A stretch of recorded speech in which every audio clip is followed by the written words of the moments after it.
He's ducking. Cock. Cock. It is. It's cock. Chuckles was it's informing us about how many cocks he could fit. How many? it's What? Indian Ocean. called. It's literally just called French Southern and Antarctic Lands. It doesn't have a fancy name. That's pretty fancy to me. Or Portal Francois. Sounds believable. Yeah. It does sound fancy. Ooh, it has a satellite tracking. Oh, there's actually roads on this island. Hold up. There's a bar on this island. We can go there. I'm down. It has reviews. Site not easily accessed. No shit. The 3 months of navigation was worth it. An exceptional beer at this establishment. Oh, so it's all memes. Oh. One of the best places. Great beer. Would make the 6-month voyage again. Wait, what is this place? This is the French Southern and Antarctic lands. It's one of the most southern islands in the Indian Ocean. It's actually a bit bigger than I thought it was. It's about 30 miles across. Yeah. But there's a little town of Totochi Station. We have good power converters. Yeah, it has a couple churches and a bar, and then the bar's reviews are phenomenal. Mm-hmm. But seriously, I don't know how you even get there. You'd have to actually take a ship, and it would take forever. Could I swim?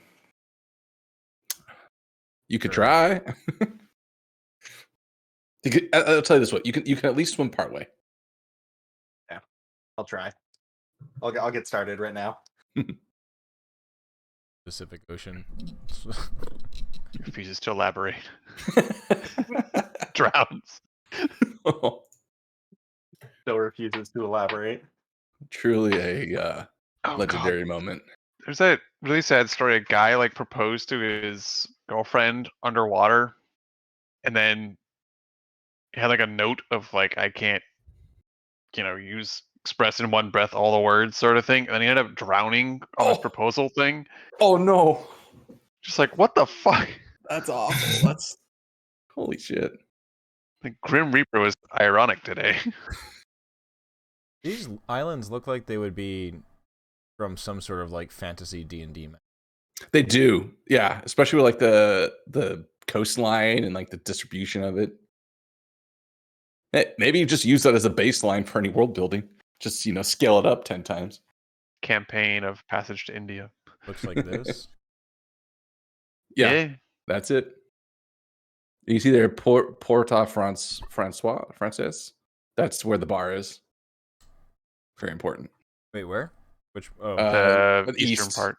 Yeah, on the Gulf du Morbihan. On the Peninsula Courbet.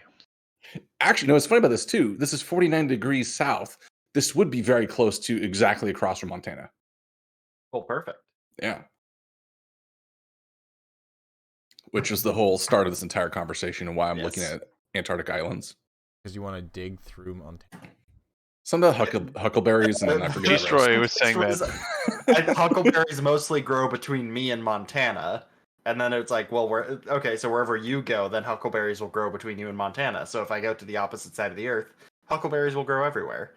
Then I remember there's an island down there, and then the rest is history. It was a dumb yeah, you had to be there. Honestly, it wasn't even all that funny to begin with. I think it's funnier how far off we got from that topic. And yeah, now I'm planning a journey to this island. So yeah. All right. Well, speaking of journeys, let's jump into this. Derpy will be in the background. She's got an assignment to finish for school stuff, so she'll be listening in. But here's an assignment: fix your foot. Get better, damn it.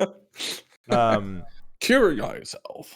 Where we left off was the conclusion of the party's time in Thither, with a dinner alongside Bavlorva Blightstraw, where you had a feast of birds and meat, and negotiated with her the return of the elk skull and horns belonging to Clapperclaw, as well as the possible return of some of the missing items from some of your companions, the missing things. Her negotiations, or her terms of the deal, were that you were to steal a portrait from her sister's house. Bavlorna wanted you to go and visit Skabatha and steal, I believe, what did she say? Steal, Painting, it's a right? picture, I forget which one of, looking back at it. Oh yeah, so she wants you to go and steal portrait of Skabatha from Skabatha's house. So that's the terms of the deal. Is go to Thither, steal a painting, and return to her, and she will give those who are missing things back. She allowed you, gave you the note to go and take a balloon from the town of Downfall outside, one of the gas balloons. And the party went back and celebrated, or had a night of celebration actually that evening with the new Soggy Court, led by Illig, and all of you being dukes and duchesses of Muckbottom, or of Muckstump, dukes and duchesses of Muckstump, were also quite celebrated throughout the night. There were songs to be played. There was a bunch of other stuff happenings and goings on throughout the night. But in the morning, after a long rest, the crew found Morgort, who is a skilled pilot, a skilled bullywug pilot, and also gave with Clapperclaw reunited with his elk skull head. You all were very quickly able to procure yourself a lovely balloon. Oh, also had a quick conversation with Vamper, who came by to visit, and where he gave you the information about the cauldron. Through some of his resources, he found that the cauldron was hidden within the Palace of Heart's Desire, at the center of Prismere. That's kind of the information that you gathered there. So, Oh, that was the name of it. Yeah, so it was Ziblina's castle was called of Heart's Desire. Yep, Ziblina's castle, the Palace of Heart's Desire, and the in the morning, jumped on your swamp gas balloon and took off in the direction of the mists to the west. And upon flying through, with somehow Clapperclaw's expert guidance, you were able to find yourselves making your way through the mist.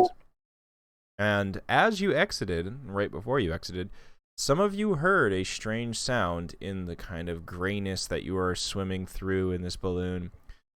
A sound besides the kind of random bursts and blasts from the gas, like from the gas hot air balloon apparatus. You were able to see hear and see what sounded like a discordant carnival sound or carnival song, alongside some dim lights in the distance down on the ground somewhere that seemed to be just kind of there. And those who did see it and heard the music just felt this odd feeling of dread kind of creep upon them. But it was all gone as you burst through the mists and found yourselves in a beautiful forest area. This place, much different from these swampy gaslands of Thither, is quite a beautiful scene to behold. You now have basically, looking out, you basically see a bunch of different things. The Thither has massive trees, these basically like little mountains sprouting from some of them, and in the distance you can see what looks to be some clearings and things like that scattered about. So, with the sun rising, as far as you can tell, you end up more or less floating over this beautiful forest. And leaning out over the edge, you see Clapperclaw kind of taking a look out over the distance and says, "Well, looks like we arrived safely, and I haven't been here in quite some time. I think I know a good place to go, though. I have a friend. He can help you out a bit. And yeah, let's go. If you're all okay with that, we'll go and see Nibs. He knows a lot about Thither, and he'll be able to help you out, especially if you tell him that you're here to mess with Scabatha. I'm sure he'll be all about that. I like your friends. Morgort just nods as well, and she says, "Just direct me in the direction where we need to go, and we'll get there. Expert pilot here, ready to go." I really hope that's in overhead comms with the. Yep. Expert pilot your here, captain ready to go. speaking. We're gonna drop you off whenever we can. Yeah, you just need the long drawn out. Can I get So Just reminds me of something I saw the other day, which was somebody had their plane delayed, and the pilot came on the intercom when they actually finally got off the ground and was like, "Don't worry, guys, we're gonna make it on time. We're gonna fly this thing like we stole it." yeah, Just like, Gonna what go. a fucking Sometimes it'll be line! like it do. hella fast. All right. Well, you float over what looks to be this primeval forest, and as I stated before, winds waft through the trees and along these hilltops and small little rocky crags that pop up from the forest below. Pollen dances in the air. You see that you can look down and see patches of sunlight on the forest floor and sweet melody of birdsong floating up to you. Much more welcoming area than the previous places. So you float towards the east, where you can see a larger hill or cliffside with some caves in it. You float towards the west. Apologies. And like this spot? as you head in that direction, Morgort says, well, I think I need to bring down the balloon a little bit over here because, well, I don't know where I can land this thing. Sorry, I'm a good pilot, but I don't want to land this thing on a cliffside. I think there's a clearing a little ways ahead. And she points a froggy finger towards what looks to be a fairly large opening in the forest canopy and starts to direct the balloon in that direction. Well, I guess we just brace for landing there. Yep. As you can see, there's as you get closer, you can see that the trees start to loom higher and higher up towards you. They are much larger than you could imagine as you start to get closer to the ground. They are ancient trees, it seems, older than you would ever really think, and they envelop you and the balloon as you slowly lower into this clearing. And with a slight little thump and a little poof of dust, the balloon comes to a landing. Morgort jumps out with a rope, quickly hops over to a large, sturdy tree, wraps the rope around it, hops back towards the balloon, and ties it off there as the balloon starts to kind of bob up and down. So she gets to anchoring this thing, and she yells up to you all, "All right, this is your final destination for now. Please disembark the balloon, and I hope you had a wonderful flight. Thank you for flying Morgort Air and the Soggy Bottom Express." Thanks for the help. Pop out of balloon, eating tiny little package of peanuts. Yeah. I was gonna say, did I get my in-flight snack? No, there was too much turbulence. Too much turbulence, couldn't get it. All right, I'm gonna speak to a manager about this. I just Zug looks around and goes, "Thank you, bye!" and jumps off the side.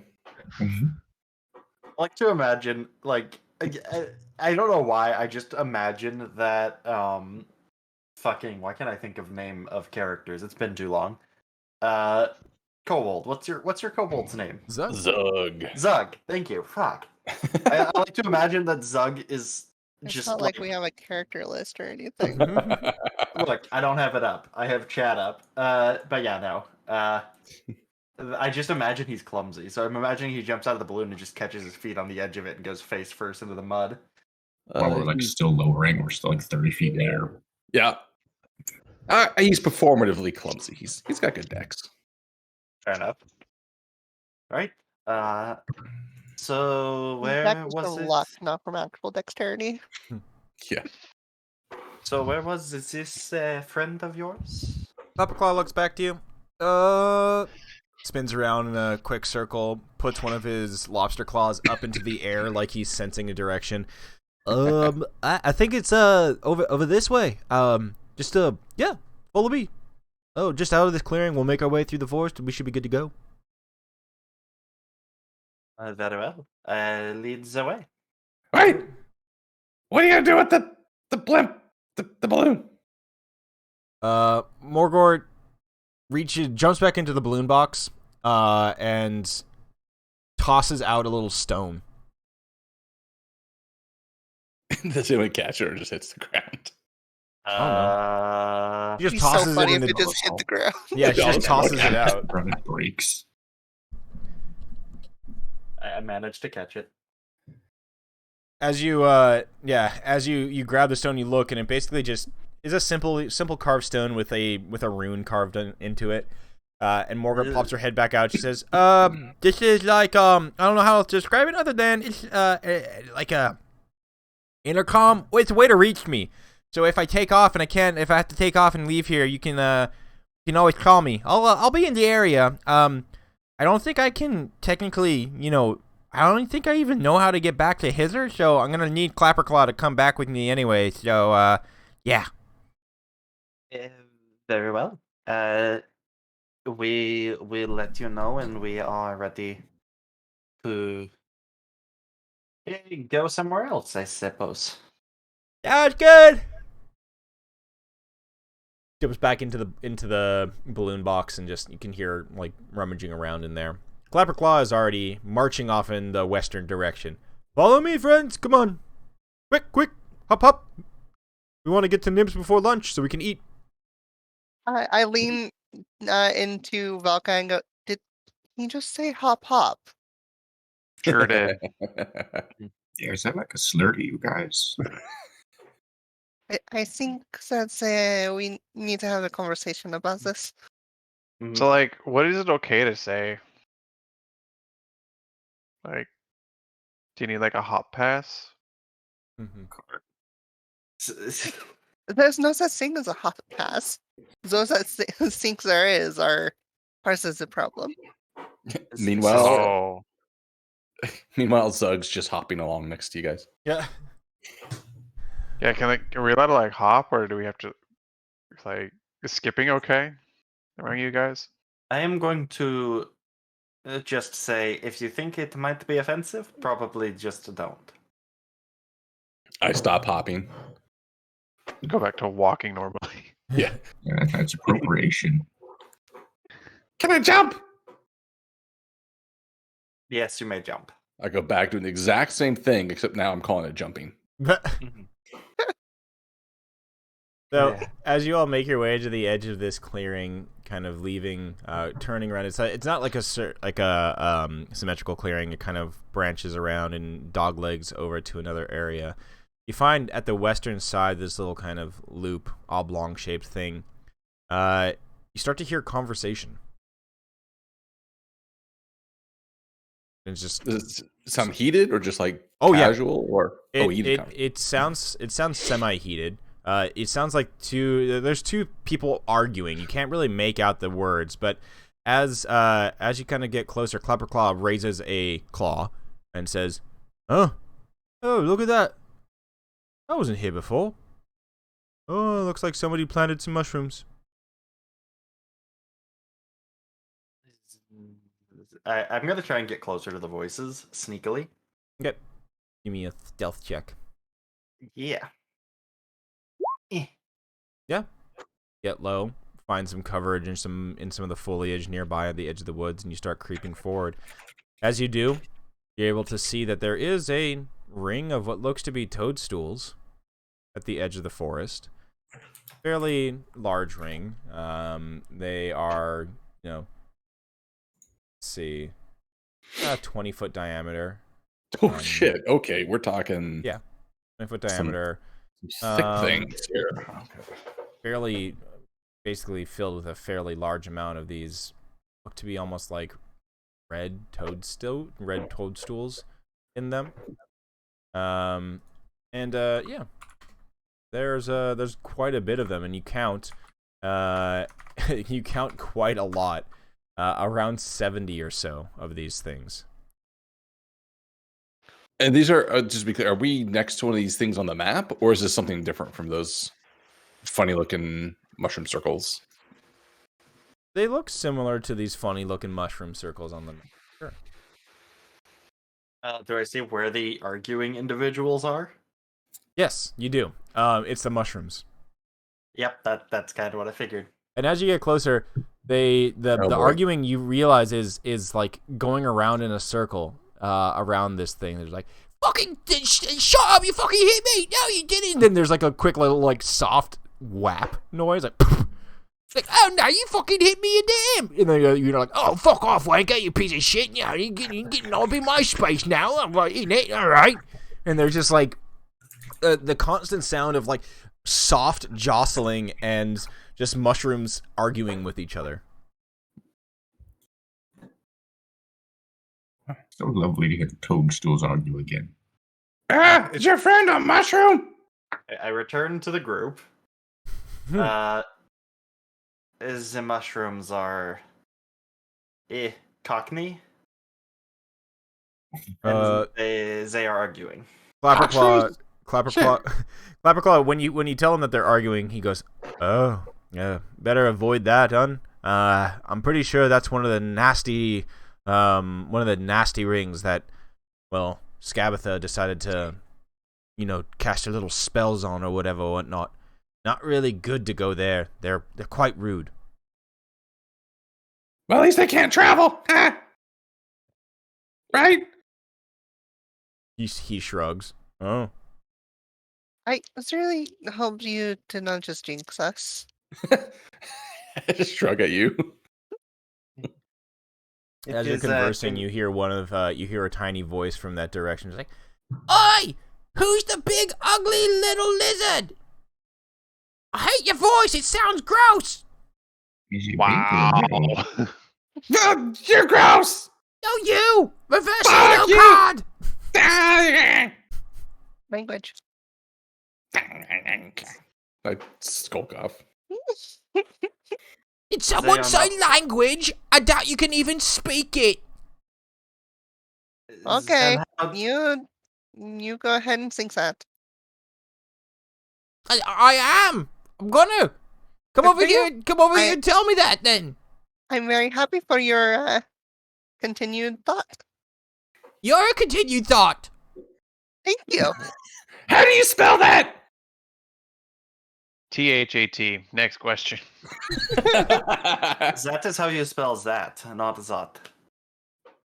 That has a TH in it. Zot these nuts. Got him. Ah, let me at him! I'm gonna run back at the mushroom. I'm gonna I grab it. Yeah, I'm sure. I would try to run at it. So if you guys are trying to tackle me, I'll probably just I just imagine what you Or just grab, shoulder right? and just like pull you up and just kind of hold you by your shirt. it's the hold me back thing. I'm Yeah. I got eight Hold me strength. back. Yeah. Hold me back. Hold me Yeah, back. let me out of I'm this not, Doug code for hold me back. Yeah. My back. I totally would have had him too. You didn't hold me back. Yes, you would have had him. It's a mushroom. I could cook him. You can cook these nuts. They all start laughing again, just raucous laughter. I imagine at this point I just have Zug by like the scruff and I'm just carrying him away like a bad kitten. Yeah, I can see that. I'm just crossing my arms. Dang it, stupid fucking mushrooms. It just starts turning into like actual like kobold, whatever like the kobold language Gibbering. is. Gibber, yeah, exactly. It just kind of devolves back into that. Draconic, but with like Rosin asks, yeah. Rosin asks Zug, by the way, if he even has nuts. Oh, the mushrooms. Oh, the mushrooms. Rosin asks the mushrooms if they have nuts. I was like, I check myself. Apparently, to be fair, cloaca. Like probably. Yeah. that is the canon genitalia of kobolds. I guess the mushrooms basically just yell back at Rosin. Right. Come over here and see, why don't you? Yeah. I'll show you. Oh gosh, since they're Cockney, I can just imagine me like, yeah, love, you come take a look at my nuts. Take a look at these nuts in it. They, Actually, they don't really like when you call them Cockney. They're more like Garrick. You also can see very much that this circle keeps like kind of, I don't want to use the term undulating, but that's a good way to say it. But basically, they're not maintaining a solid circle. Like they form a ring, and they're basically just kind of like they keep like the ring is always broken. No, so it never makes like a perfect fairy ring.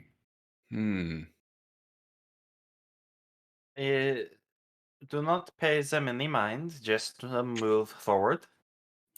Yeah, that's probably best. We should leave them alone. They're just mean. They just make fun of you. That's it.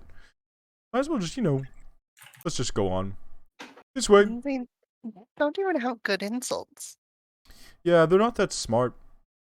Granny Nightshade, this guy with I heard she, cast some sort of spell on them to give them some level of intelligence, but it's, the bare minimum above being, a toadstool.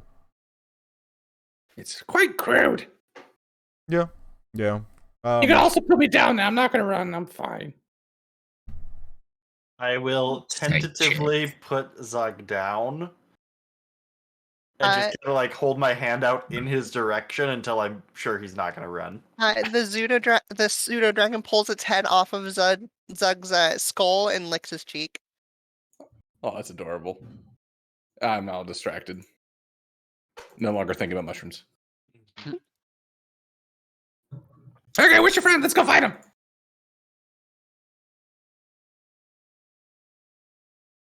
Clapperclaw moves off into the forest, forging his way forward. And as you walk through and follow him along the way, there's like a little path here you can see where just folks have walked before. Either that or larger animals have just carved and weaved their way through these trees. And it's a beautiful forest. The trees themselves just tower above you, massive trunks and leaves full of foliage. And out here in this area by these hills and kind of on the periphery of this little demi-plane, you could say, you are treated to a wonderful experience. You can see in the distance, like beyond some of the trees, some mists on the ground as large deer kind of meander their way through there. And eventually you can hear and see bird song and stuff like that. And yeah, you make your way forward, and fairly soon the trees open up, and before you can see a little pathway that makes its way up towards this cliffside. Is it on the map where we're at right now? Yeah. For a little bit over here. That little thingy over there? Sure. Ah, okay. Yeah. Excellent. So, Clapperclaw points up there with his lobster hand and says, "Yep, there's Nib's cave. Let's make our way up there. You might have some food. Or, I know. Great. He always has some really good, I guess you could call them treats? Prizes? He's always giving away things, so maybe you all get something cool. I know I got something cool last time." Things. I like it. Also, because things have been, weird. Maybe you give us a little heads up of what we should expect to find. Yeah. What is Nibs? Nibs is a cool guy. Where's your sense of adventure? Nibs is just a guy. He's an old man. He's been here for quite some time. He has a good story. He used to be really rich. Maybe, I guess he still is kind of rich. Not really sure. It's kind of complicated. He's always happy to tell you, though. Rich in experience? No, rich in money. He has a lot of gold. Well, if he's giving away treats and prizes, I can totally imagine that. All right, rich old man. Let's go say hi. Yeah, I guess he also always wears a blindfold. That's just his thing. I guess so. That's kind of okay. That's kind of weird, but good to know. Yeah. Or do you think it would be to steal it? If we were, don't touch his stuff. That's not nice. Should I wear a blindfold too? No. You don't need to. He doesn't request that anybody wears blindfold. It's his own thing. Okay. He'll talk about it. I'm sure. He's better at explaining it than I am. All right. Well, right this way. Follow these claws. Let's go. and he points up this hill. And you can see cozy torchlight kind of radiating from what looks to be a small cave on the wooded hillside there. And as you start to make your way up, walking along the hill's kind of rocky exterior, there's some trees that spot the side of it. And as you pass by one, you see that there is a weathered sheet of parchment nailed to the trunk.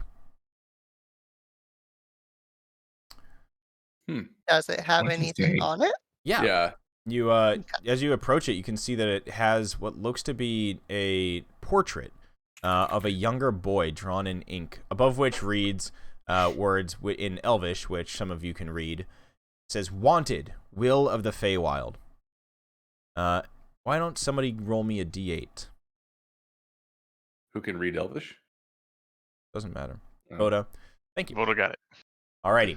So on the poster, as you look up and down it, you can see here. I'll give a quick overview of what this looks like. Oh.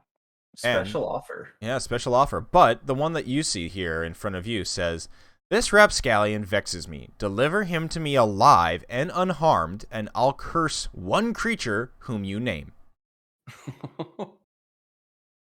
And below it, it says, it's signed Granny Nightshade.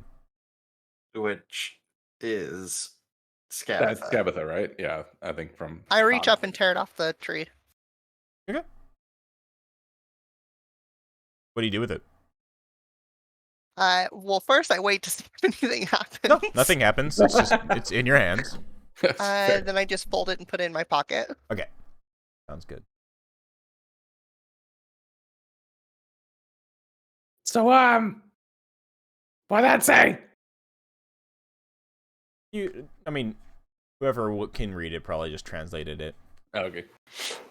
I was like, will as in the name will, or will as in the effervescent application of one's own desires. I don't know, but if she wants them, I assume that they're probably a good person. So, But it could still be either of those things. They could also be a bad person, but just opposed to the ideals and wants of Scabatha. Scabiza. Scabbit? Yeah, I'll Scab. get the accent back. Scabba- Yeah, Scabiza, though. Scatman. Scabiza. the less people that know, the longer she is distracted. So, and I walk to the cave. Okay. As you walk towards the cave, you can hear somebody humming from inside as the warmth of the candlelight kind of dances around the walls of this little cave. And as you get inside, you see... I knock on the entrance. Yeah, a hollow tung, tung, tung, echoes down through the cave. "Oh, is that the visitors? Come in. Please, watch your step. There's some stairs, I believe, that come up inside of here. Please come inside." And Mr. Clapperclaw is like, "Yeah, all right. Hey, it's me. It's Clapperclaw." And you hear the voice once again reply, "Oh, Clapperclaw, did you bring friends again? No, I haven't seen you in so long. It's been what feels like years at this point. Come in, please." Zug's just gonna scamper down the stairs until he can get a visual on the nibs or whoever. There's a part of me that's expecting this to be Kalis. Maybe just Kalis is. Oh yeah, I forgot. This is where. No, he is not here. All right, so yes, Ooh, Matt. you find yourselves outside of this cave. Clapperclaw dances ahead, and Yeah, I'll be pushing. I'm excited. I want to see this old man, so I'm gonna be running up the stairs. Cool. Inside the cave, you see a wizened old man wearing a blindfold, sitting at a spinning wheel, surrounded by piles of gold. As he spins, he reaches down and grasps handfuls of coins, which transform in his touch into gleaming gold fibers. Oh boy. Oh. This is some Brothers Grimm shit right here. Oh This no. is some Rumpelstiltskin shit right here. Yep. Yeah. This is. I'm sure it's fine. That looks like a young woman versus an old man. It's a commoner Okay. token. So as you make your way in, you see this old man. Yeah, it looks more like Nutmeg, I would say. And he looks in your general direction, like pricks up an ear, and then looks in your general direction, his blindfold kind of covering the majority of his face. And he says, "Oh, welcome to my cave. Please, come in. I'm sorry I don't have much accommodations here, but, and I hear those claws. Clapperclaw, is that you? Clapperclaw?" Clapperclaw walks forward. "Hey, yeah, it's me. Yep, brought some friends. They're new here to Thither, and well, I think they're here to possibly make some mischief with you know who, Scabatha." "Oh, well, I can get down with that for sure. All right, as the kids these days say, no goat. Wait, no, on God. There you go. That's what they say." Oh God, he's down with the youth. I am. Yeah, I'm hip and cool like down that. so it's a sickness. I think actually now they say no hat. Oh, hat. Yes, that too. Yes, please come in.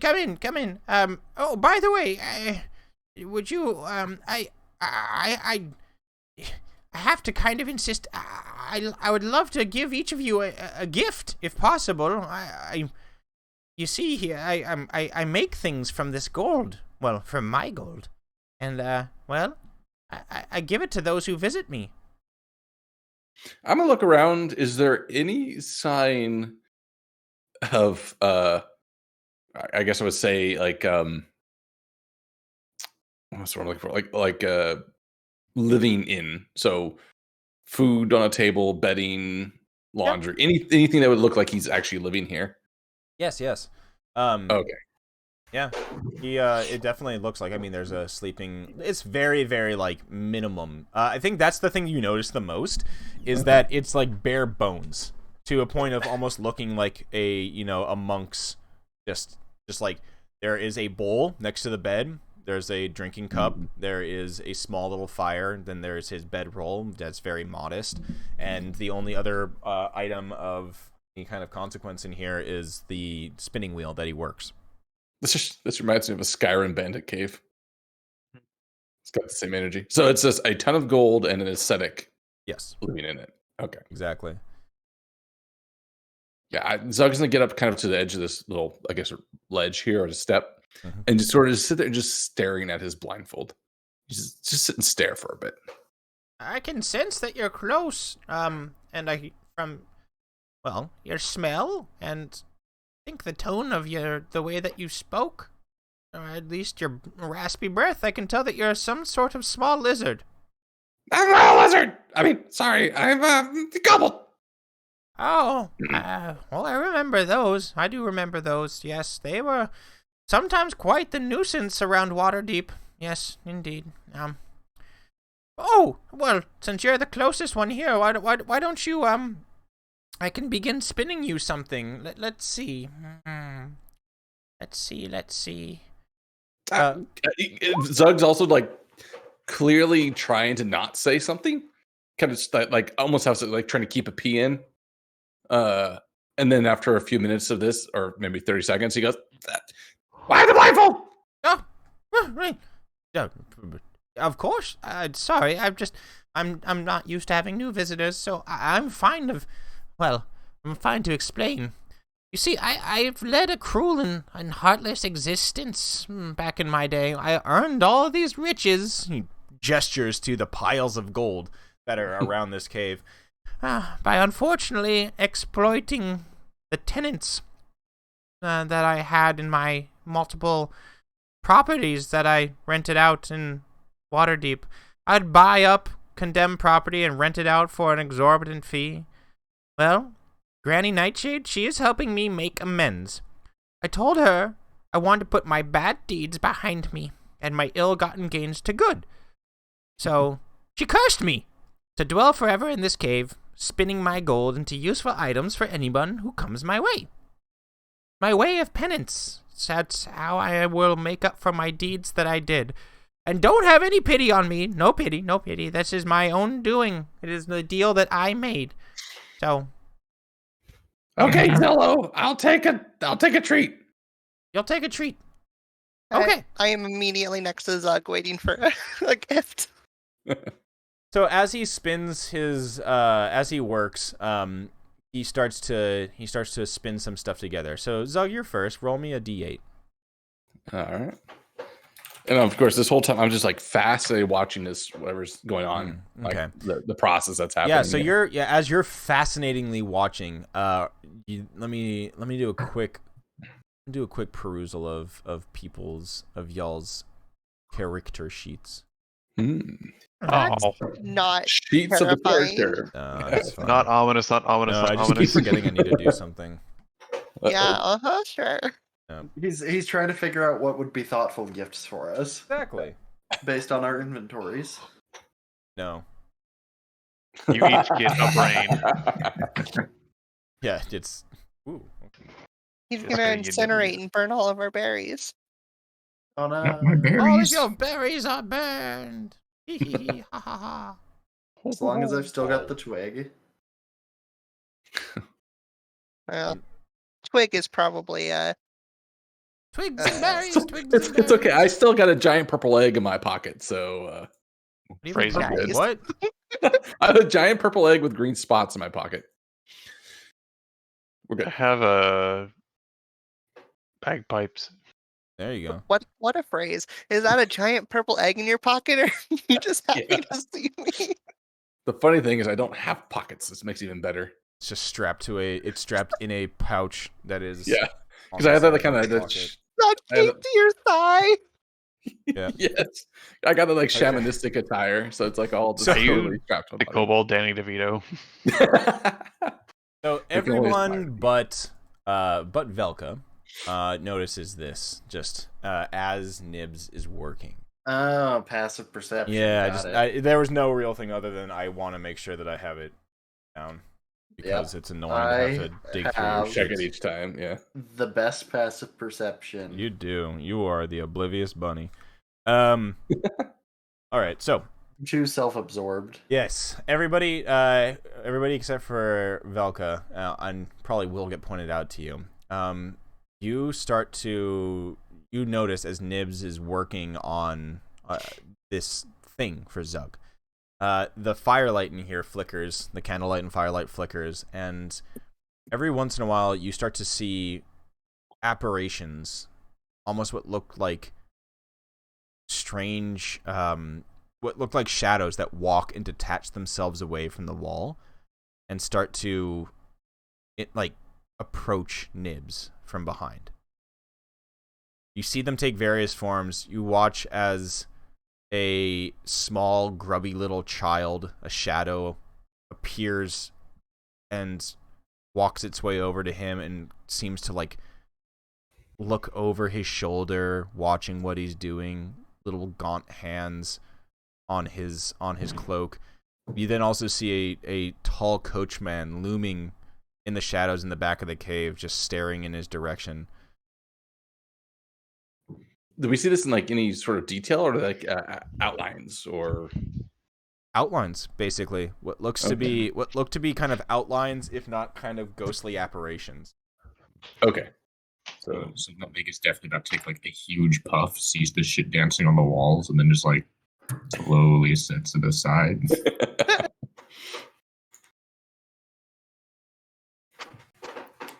But as you watch them quickly, as like the firelight flickers or flares in the cave, each of these apparitions just kind of disappears, and then another one will pops up, and you see them just kind of rotating. There's a multitude of them: children, men, women, an older mother holding a child, dabbing her face with a handkerchief. As we notice that they start changing, I pull out something to draw on and start quickly sketching shapes. Mhm. Oh, like as you're seeing them. Yeah. Mhm. Yeah. So you're able to kind of and almost perfectly you draw them out also kind of in a black and white way, and it's fairly simple to catch them. It's all black and white to me. Exactly, and yeah, you catch a lot of shapes, just all kind of what look to be slice of life from like a poverty-stricken kind of slum of a major city. Oh, we're getting the inverse Ebenezer right now.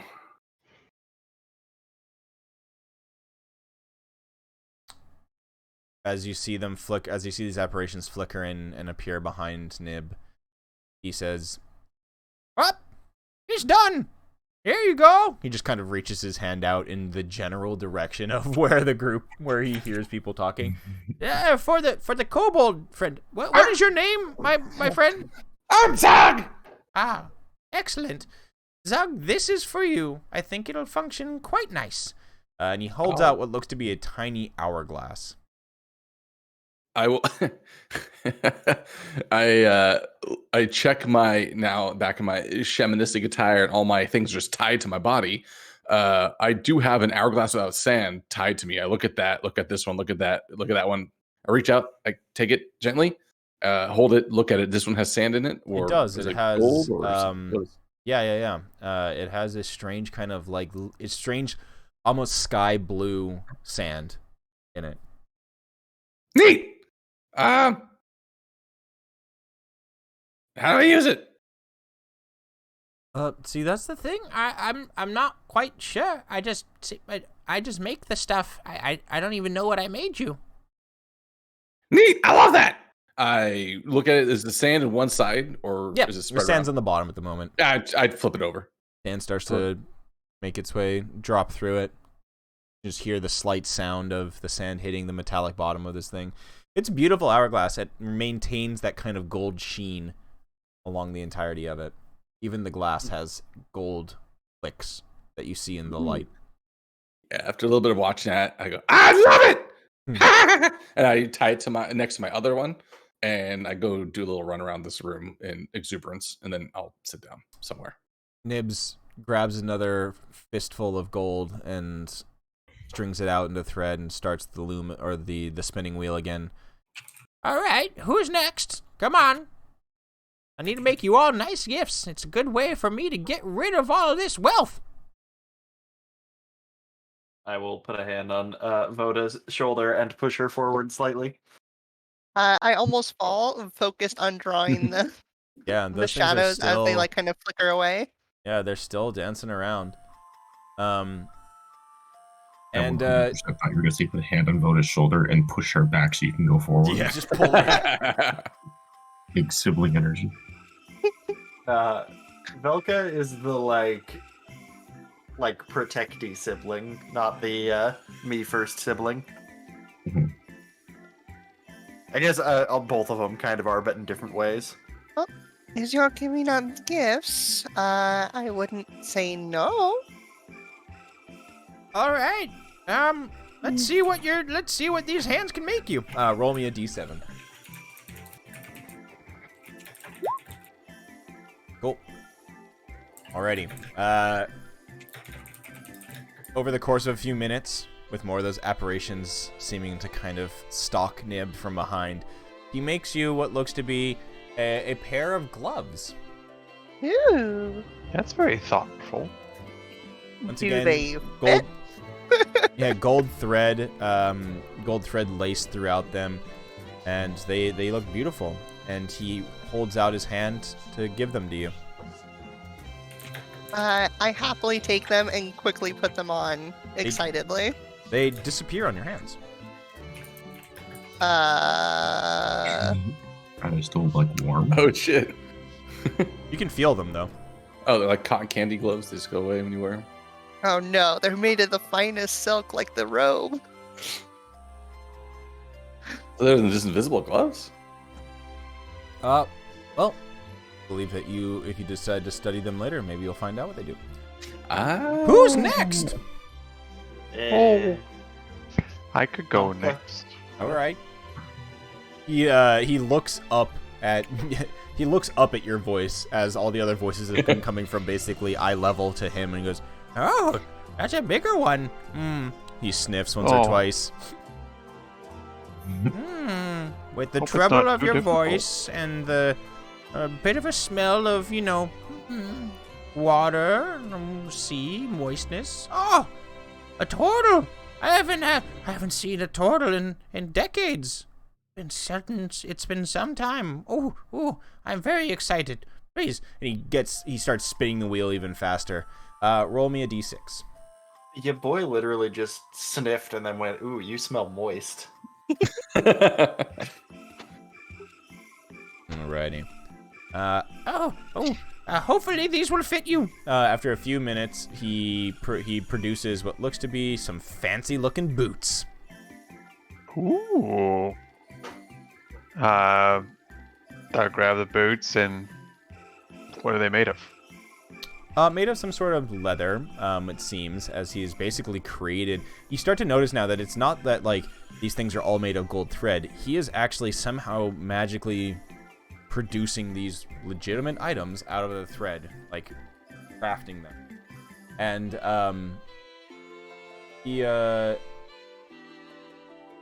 he creates these beautiful boots for you. Why, thank you kindly. I'll put the boots on. Yeah, they're beautiful on your feet. They seem to fit.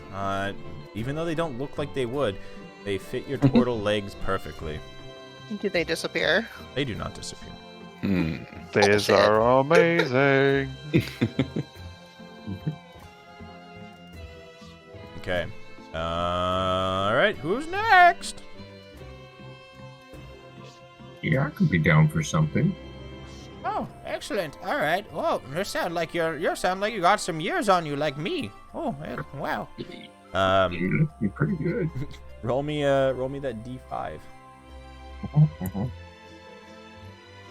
I got it for how to do this. No, I didn't.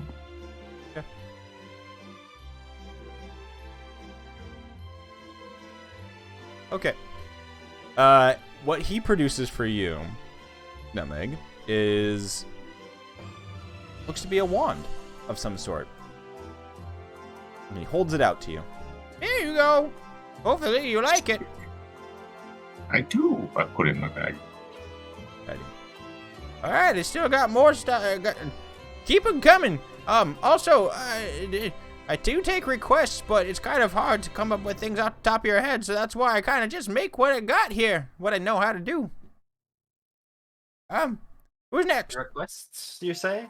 Yeah, sure. Could you perhaps make a rapier? Yeah. I mean, it'll be pretty. I can't make stuff that's too complex. You see, In there's. that case, I would say make whatever your heart desires. Oh, goody! That's my favorite. All right. Make him a golden sandwich. Can you roll me a D? Make him one art! D4, please.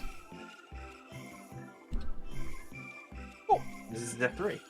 Alrighty. He crafts you what looks to be some sort of bracers. I will put them on and see if they disappear. They do not disappear. Bullshit. These bracers, Yours are still with there, though. gold sheen to them and gold thread laced throughout. They have what look to be.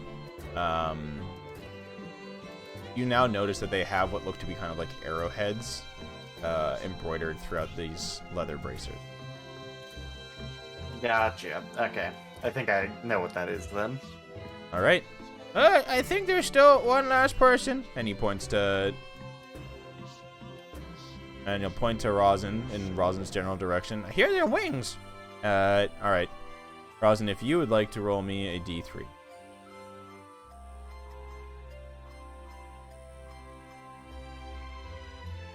How do?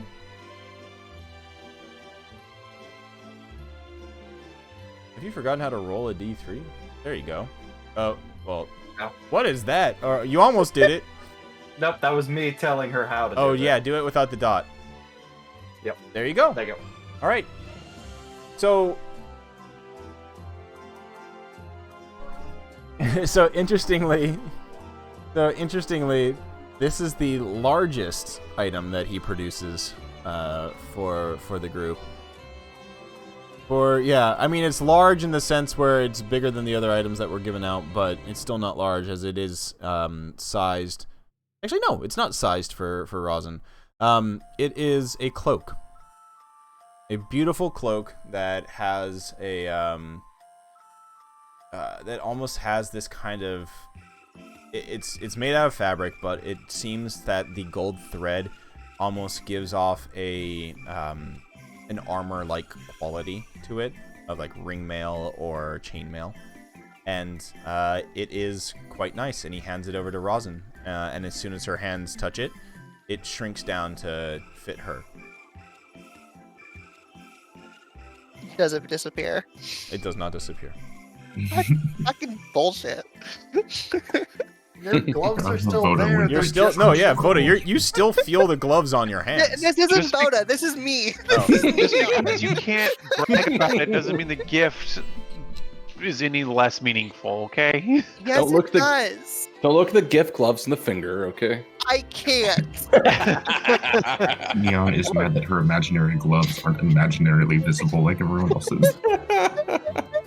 Neon, are you, in fact, an Instagram influencer? Needs to take a picture of it. Or God. draw a picture of it. Yeah. They're just gloves of finger blasting. Nice.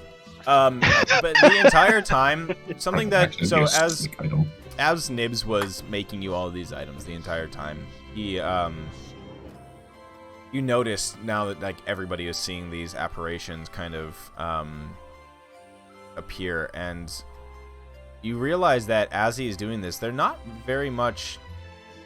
isolated or kind of,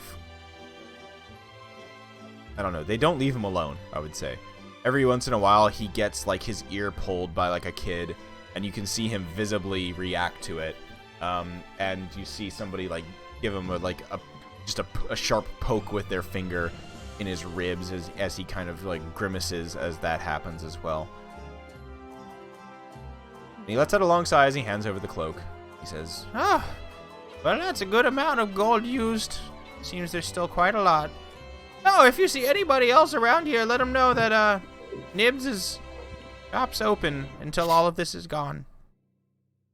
How long have you been at this so far? Hard to tell. I think years at this point. I'm not sure. How many gold coins do you go through in a year of gift giving? Well, you see, I still have. he kind of does a quick calculation in his head. Well, after creating all of those, still probably around 25,000 gold in here. Quite a lot. And how much did you make this year for friends and visitors? Oh, roughly about 10,000. Oh, you're fine. You think I'll get through it? Yeah. Oh, You well, can always make me another thing if you want. well, Would you like, we appreciate the gifts you've given. Would you like the gift giving reciprocated? oh Have no. this- Reciprocity. I totally understand the rules, but that's fine. I don't require. I'm not looking for any help or anything like that. But if you do have any trinkets or anything like that, I don't mind it if you want to honor the rule. I'm not looking for anything though. This is fairly charitable.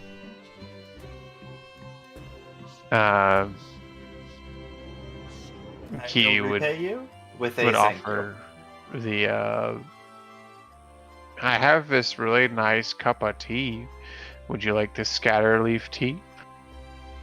Tea? Oh, sure. I guess I could heat up some water and see what it tastes like. Why Something not? to help you out while you're busy working, spreading joy and cheer to everyone else. Oh, okay. Is it good tea? It tasted pretty good the one time I thought about having it. All right. Seems good enough to me. I'll take it. Thank you. I appreciate it. Indeed. But thank you. I just need to work to end this curse. As soon as I get rid of this gold, these dang apparitions will go away and then I will end this curse, but I feel that as long as Scabatha, Granny Nightshade, controls Thither, I don't think I have any chance of escaping. Wait a minute. What was the exact words used in your agreement with Scabatha? Oh, I don't remember, but I believe that I said I want to put my bad deeds behind me and my ill-gotten gains to good use. Yeah, that's what I said. And just to be clear, the ghostly apparitions were always behind him? They are. Yeah, okay. Oh, and okay, so the way that wording was to good use. So possibly shoveling this out of the cave is not going to help him. Yep. He He's gonna have he to go nods. through it. Yeah, and he nods. Yeah. He says, Those words, they haunt me, literally. As long as my ill-gotten gains are put to good use, my bad deeds would remain behind me, and I'm sure you've seen them as I'm working. The apparitions In of what? those that I hurt, they lurk behind my back. They torment I saw me. little Timmy! Yeah. Oh, look at that. Shit. Aren't the shadows still around, or are they gone after he stopped working? They're gone after he stopped working. So it's like a process then. Possibly. As he works through some chunk of it, some element of those who he Scrooged show up. The last thing he says is, I can't bear to look them in the eye, not after what I did to them. So that's why I wear this blindfold. Could someone hypothetically? Oh, that's the blindfold. Okay, there. Now I understand. Could someone hypothetically commission, say, some large, valuable thing, instead of being just a tiny gift per person? Yeah. Because it didn't say it had to be handed out in small increments. Yeah, you're right. But it seems that from what I've done, it seems that I can't make much that's, I don't know, more magical than uncommon.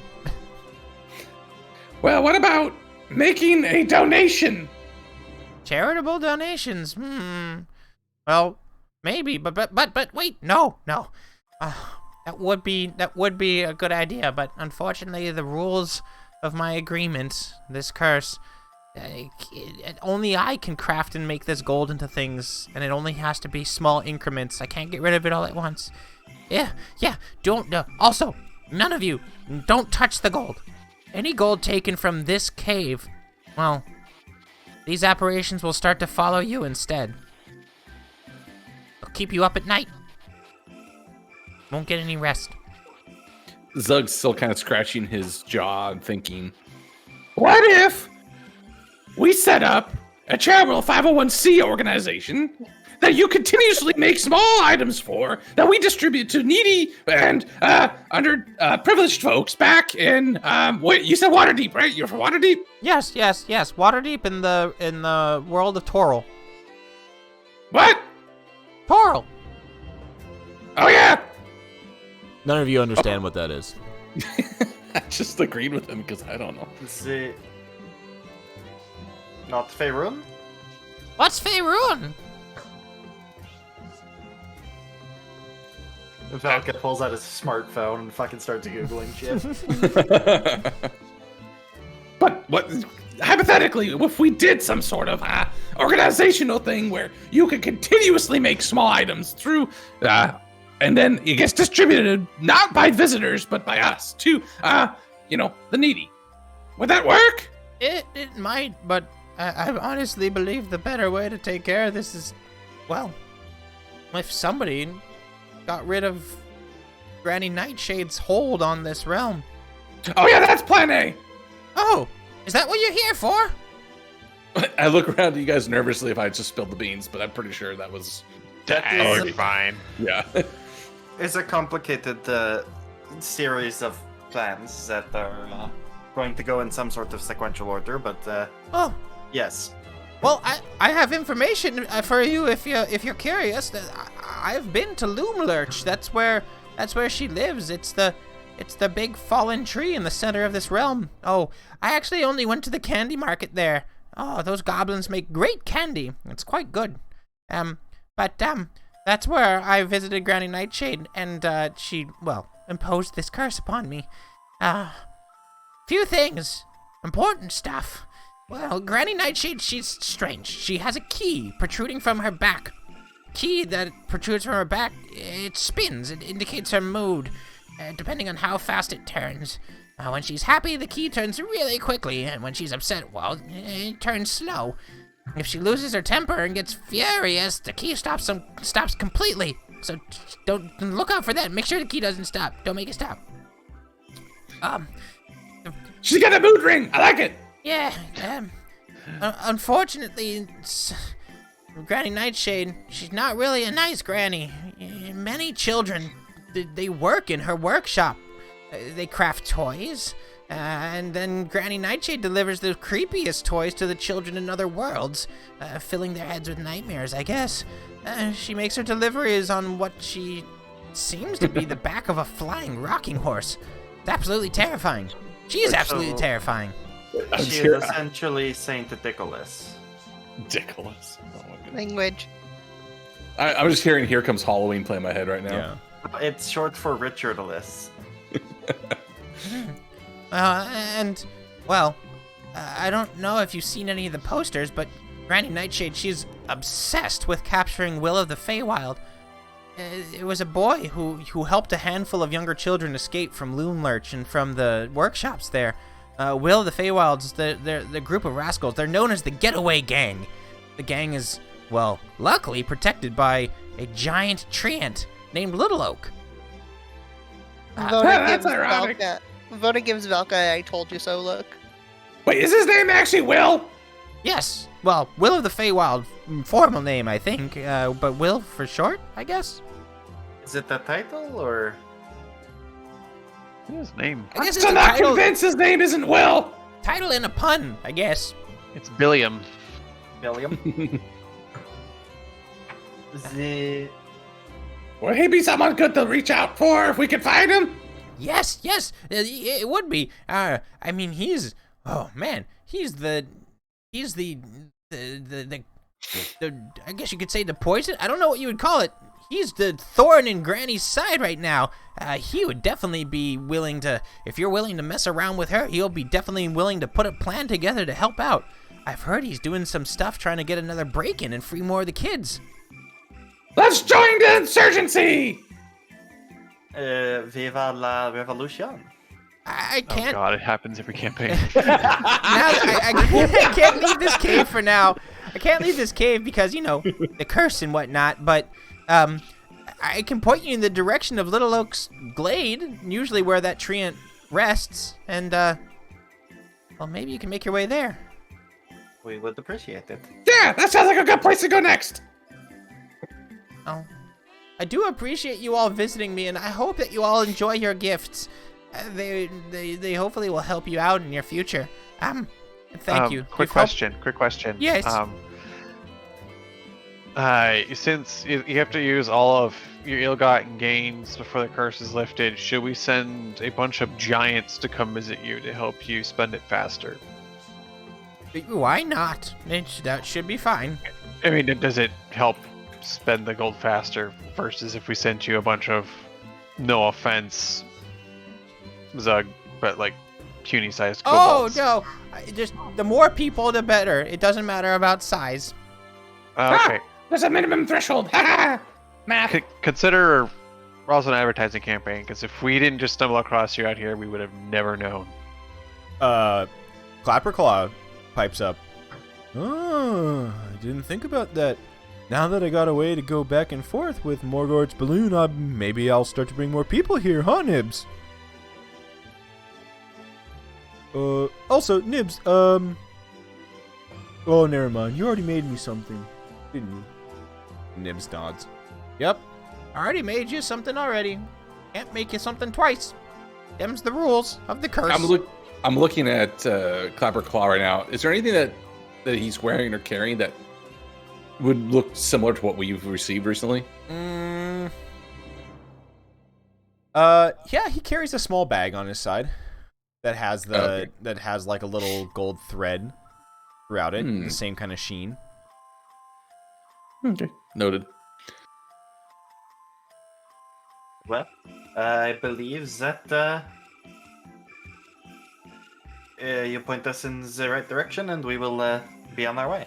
Yeah, let's go find him. I'm already running out the entrance. Watch your step. There's lots of. Oh, okay. Ow! They're small steps. I'm fine. He's taken worse falls. Don't worry. Dude's kind of like a golf ball. He just goes wherever gravity takes him. All right. So I don't even know what golf is, but very well. Why that just fucking ruined me. It's a golf ball. So Step as you to the all flesh. roll out back out to the you roll out back to the forest. You walk your way down, and you see the light of the cave disappearing behind you as kind of mid-morning passes. You find yourselves just out in the woods again, and you reorient yourself to the direction of where he pointed, and it is far to the north. So something that would take a bit of a journey to get there. Yeah. Okay. Look to Clapper Claw. Well, any other sites to recommend while we're here? We got a ways to go, I guess. Not that I can think of. Might as well just take the balloon there, look for a good landing spot, and then go in that direction. Okay. Wait. I narrow my eyes and think for a minute. Where's Gabatha? That's always a good question. We really don't know, because she could be out and about. She could be back at her place. I know. Wait, Luna- what's your place? We can at least use that as a point of reference. Yeah. Big fallen tree. Oh! To the We see- northwest. Do we see that as we were coming over the forest? Yeah, you would see it in that direction, and actually, Okay. yeah, you would have definitely seen kind of a large, dark shape in that general direction. I'm assuming these distances are right. It's in miles. They I are believe. accurate. Okay, so this is a pretty big area. Nice. It's like 30 miles across. Like that island that we were talking about. Yeah, it actually is the same size. Wow. Crazy. Also, I was just thinking of like San Jose. Is it like Gonna- Silicon Valley is about the same size? Pull out my sending stone and designate an airstrike right on top of us. Well, you know where the place is, so I guess you could just you're not too far from the clearing that you landed in. Yeah. And then also as we're heading there, it's like, well, I know we want to go places, but there's so much cool things going on. When we see cool stuff, we can land. Yeah, go look at things and see what's going on. You yeah, and as you've been talking and working around with Nibs, you all are now attuned to the items that you currently were given. Oh boy. Yeah. So you walk back to as you're walking back, Zug, your hourglass is actually a elemental gem of Yes. it's an elemental gem of air elemental. Oh, we're having fun with that. So as you know, elemental gems, single use, smash it, and It the is elemental is summoned, summoned. yeah. I think it lasts 1 hour, right? The spell. Yep. Voda, Okay. your beautiful invisible gloves are gloves of thievery. Ew. So these, I will once again, I'll share these with you afterwards. But they are invisible while worn, and while wearing them, you have a +5 bonus to sleight of hand checks and other dexterity checks made to pick locks. Whoa. Neat. Once again, these are all. If you want to shuffle these around afterwards, these were just rolled by random. Kiwi, your boots that you got are boots of elven kind. So Hell whenever you yeah. wear these boots, your steps make no sound. Regardless of the surface you are walking across, you have advantage on stealth checks that rely on moving silently. I'm like half offended that he saw how big I was. Is like, oh, you need shoes to make you shut up. Yeah, that's kind of funny. Nutmeg, you received a wand of secrets. While in your hand, it has 3 charges. While holding it, you can use an action to expend one of its charges and a secret door or trap. And if a secret door or trap is within 30 feet of you, the wand pulses and points at the nearest one. It gains 1d3 expended charges daily at dawn. It's a That's pretty good. wand of don't step in the trap. Velka. Wand of we don't have a rogue in the party. Yeah. Oh no, you do. Rosin's a rogue. I'm a rogue. She is a rogue. Sure you are. See, she was hiding so well. That's how good she is. So she didn't even know. I'm sold. Velka, you are now in possession of bracers of archery. While wearing the bracers, you have proficiency with the longbow and the shortbow, and you gain a +2 bonus to damage rolls on ranged attacks made with such weapons. That's pretty Yeah. cool. If we ever committed to violence, that could be good. Yeah, and also, actually, you know what? Let Yeah, me- right? I'm trying to think of what is the. Does this say melee weapon only? No, it does not. All right. Or- So technically that would be fine, but I don't have a bow, so Wow, You may be able to procure We're one good. at some point. Yeah, And good lastly, Rosin is now in possession of a cloak of protection, Nice. granting a +1 bonus to AC and saving throws while wearing the cloak. Always good. Yep. And the only one, let's see, you actually you got all the really interesting ones. The only other one that could have been made was a amulet of proof against detection and location, which is just kind of like, it's neat, but I don't know how crazy useful. It's basically the don't see me necklace. And the other one, I quickly did a last roll, and that is what Clapperclaw has, which is a bag of holding. Okay. I was wondering if it'd be something like that. Makes sense. Gotta have a bag of holding. yeah. That's Cool. So you make your way back through the clearing, and avoiding the cursing toadstools who are still arguing amongst each other in their strange Cockney accents, and that corrupted fairy ring remains there. But make your way back to the hot air balloon where Morgort is waiting, and we'll take a quick break, and we will return as you guys decide where you want to go next. Okay. Cool. Everybody, 5 minutes. Grab some water. Grab a potty break. Grab a snack. You're back. fucking should have known that Neon.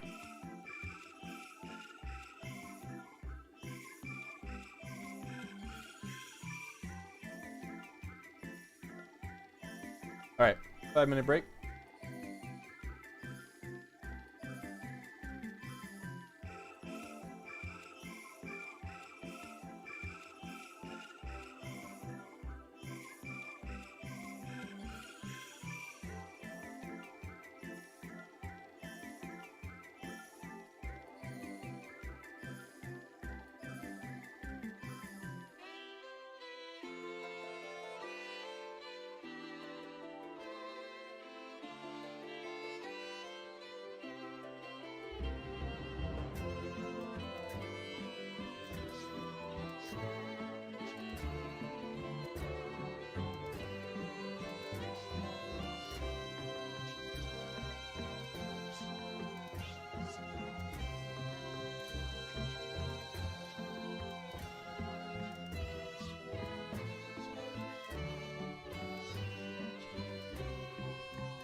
Name it Jeff. You already have a Kevin. You might as well have a Jeff too. Yeah, Jeff could So- be. Digimon did Smoliv first. Oh. Yeah, It's it looks more Tomatillo. like yeah. It's a tomatillo. It is a small tomato. Those eyes are terrifying. Also because the glare, like the reflections, don't match. Welcome to Digimon art. Oh, weird. It's like Swear- Smoliv, but not. Yeah, it's tomatillo iv. Smolatillo. But yeah, I swear, like, Digimon art is like they went to like an art school and like shook down some kid in the parking lot for his art, and that's what they officially licensed. That creature looks like it'd be good in a soup. Yes. Oh. Well, you know what is similar to Digimon art and Yu-Gi-Oh art. Very like same kind of vein. Actually, Yeah. kind of Very varies. weeby. Yu-Gi-Oh art is so vast, though. But so is Digimon art. Yu-Gi art they paid art students to do, whereas Digimon they held them at gunpoint to do it. There's some Yu-Gi-Oh art that's iffy, but I'll see. All right, you all back? I believe so. Okay. And we have one extra who's Yeah, now gone. Trevor just fucking was in here and he's like Yahoo, and then he just disappeared. He didn't even say anything. He just joined and then left. It didn't elaborate. Yeah. Okay, cool. Rosin got her cloak of protection set up. That's fun. I think the rest of you should be able to drag those items from the compendium into your character sheets if you need. Neon, did you want to trade? Ooh. Oh, right. Yeah, because we can do that. Does Neon want to shoot shot bow? I have a crossbow. I don't There you think go. that Doesn't counts, count. though. It doesn't? It has to be a short bow and long bow Short on bow the or long item. bow. Yeah. But you gain proficiency in it, so you just have to like find one. Yep. With ranged attacks made with such Okay. I Such think it's weapons. the other thing too is because it's archery, and archery Yeah. specifically refers to bows. Bows. Yeah. So never mind. But yeah, I figure I'm more likely to steal things than you. You think? Not inaccurate. Meanwhile, I- I'm just happy with my. Would not trade because you would not Argos. want the ability to steal things to be on the table. Also not inaccurate. All right. Well, you can, if you want to, you're more than welcome to exchange. They're not bound to you by any means. You can change them between folks however you want. But yeah, you make your way back to the balloon, and you are able to find Morgort as she waves at you from on it, and she says, Well, you're back really quick. Oh my goodness. That was that much faster. Ooh, look at you. Some of you got some fancy clothes on and stuff. Wow. I should have gone with you, huh? You need a Rona ride? makes a face at look at you. Well, you're breathtaking. you need a ride? Where are we heading out? Where are we going? North. North. Okay. Sounds good. Get on board then. Let's go. Okay! As I hop into it, the basket this time. Woohoo! Boom. Boing. Also, do you know cool places around here? I have not been here before, so I don't know. Okay, cool. Yep. My eyes are peeled. I'm just like staring out as we keep going. All right. Well, everybody, all aboard. We're gonna take off real soon, and yeah, everybody, let's have a nice flight. Just letting you know that my hands are not staying inside. That's fine. That's fine. We're probably not gonna be just as we go up though. Just make sure because there's the trees and whatnot. So just be careful. No promises. By the way, here's an artistic rendition over here down there in the bottom of what you encountered in that circle. Oh, the of, mushrooms. Yeah. They do not look pleasant. The one on the left is the one that did the D's and nuts. Oh yeah, for sure. All right, so the balloon rises above the canopy of the ancient trees, and you take off and start heading over, basically maybe like 10 or 15 feet above the tops of the forest, kind of skirting your way, gliding over towards the north. You pass over a few more clearings where you see similar looking fairy rings, some of them a little bit more colorful, and as you pass by them, instead of arguments, you hear singing echoing up from below. And in the distance, as you make your way, probably, gliding along, you make your way about like halfway up, you make your way over what looks to be a pretty large lake. And as you pass by it, you can see that in the center of the lake there is a small little island with some sort of strange item placed on the center of it. Looks like a clam. Indeed. Continuing onwards, floating up and over the ridge around that lake, you can see off to the west that fallen tree.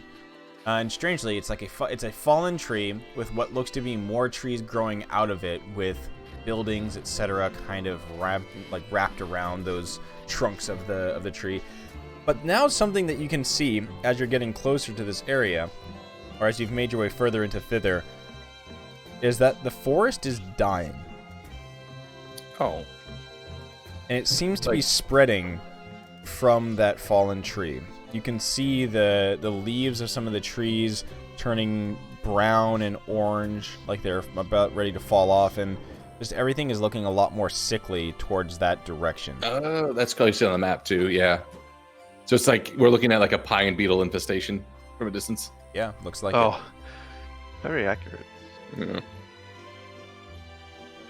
Yeah. Well, that's not good. Probably.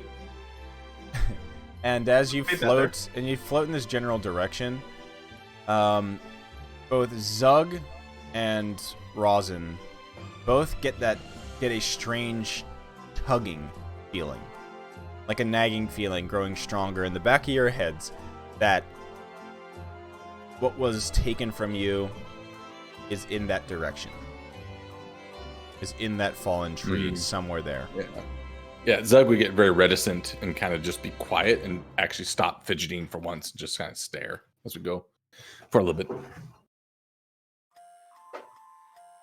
Just imagining Toph in the episode where they're on Appa and everybody's looking for the library. Yeah. And she's just sitting looking bored, and then she's like, there it is. God, I saw something recently, speaking of which was like the Avatar crew signs a poster, and it was just like all of their signatures, and then Toph's was just a fucking scribble. All right.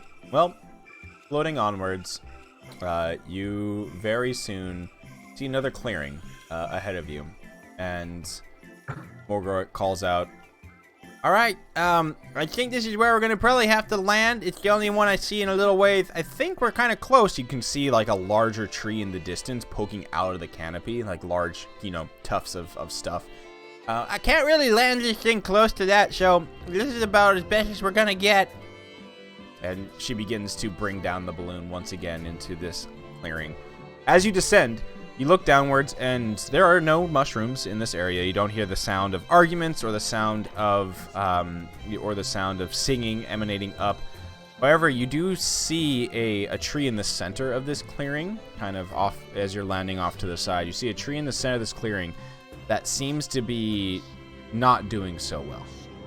A fairly large tree sits there with its leaves turning almost kind of a brown and orange.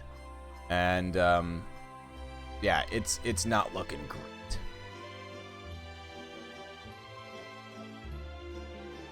Let's see. Yeah. Does it seem like significantly different from the other trees, or just like a larger version of the same? It's a same larger version of it. It's a gigantic gnarled oak that is here. But unlike the other oaks that you do see in this forest, this one is definitely unhealthy. It has golden brown leaves that look like they're about to fall off, and a thick carpet of dead leaves surround it. And as you get closer, you can see that in the in the branches, you can see 8 tiny houses made of woven twigs nestled among the boughs of the tree. And just as you get lower and lower, you can see there are squirrels darting nervously around the little homes. Oh, that's auspicious! I was like, point at it. Once again, there's another slight bump as the balloon lands. Morgart jumps out along with Clapperclaw, and they tie the balloon off, mooring it to a few trees and rocks. And as it gets tied up, those looking in the direction of that tree notice that there are 3 large goats grazing around the bottom of it. And they kind of stop as they see you land and kind of half pay attention to you, and then go back to grazing, and then every once in a while look up towards the tree. The goats do? Yep.